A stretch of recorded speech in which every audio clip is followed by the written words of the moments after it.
right, Doug. Well, now to that tragedy in the Alps that is being called no accident. Tonight, family members have toured the area where Germanwings Flight 9525 crashed, killing all 150 people on board. It follows that bombshell announcement this morning that the co-pilot, Andreas Lubitz, intentionally brought down the plane. That revelation hours after we learned the captain had been locked out of the cockpit. The FBI has now been brought in to help in this investigation.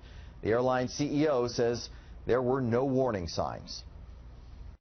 So all the safety nets we are so proud of here have not worked in this case. At this point, the White House, along with French and German officials, say Lubitz did not have any known terror connections. The questions many are asking tonight: could it happen here? Do U.S. carriers take precautions that would prevent such a tragedy? And does the U.S. government need to require more?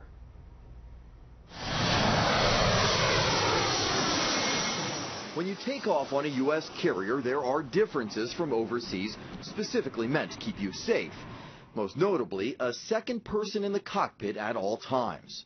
Absolutely, there's true value in it. And it isn't just for the terrorist or the security issue that might arise. It's for medical reasons. If you have a person alone in the cockpit who becomes incapacitated. Aviation safety consultant and former airline captain Dan Elwell says that post-9/11 change is just one of many. The way we're trained, even the newest co-pilot knows that he has the power to make decisions if things don't go the way they should.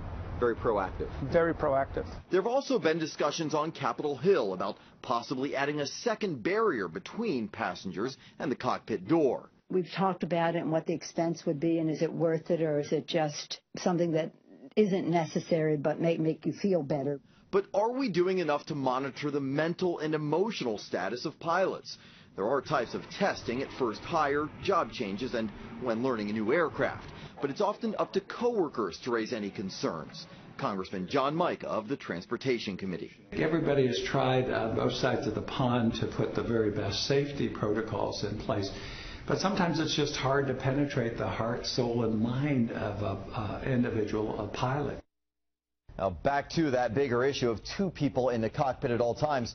Norwegian Air and EasyJet, both overseas airlines, announced today that while not required, they will speed up the process of making sure if a pilot leaves, a crew member must take that person's place until he or she returns. Tonight we have also confirmed the identity of the third American killed in the crash. He is 37-year-old Robert Oliver Calvo, an American citizen who was born and lived in Spain. His LinkedIn page lists him as a real estate coordinator for a Spanish fashion company. His identity comes one day after we learned that a mother and daughter from Nokesville, Virginia, were also on board. Today, the Girl Scouts of the nation's capital called Yvonne and Emily Selke, quote, devoted members of the Girl Scout family.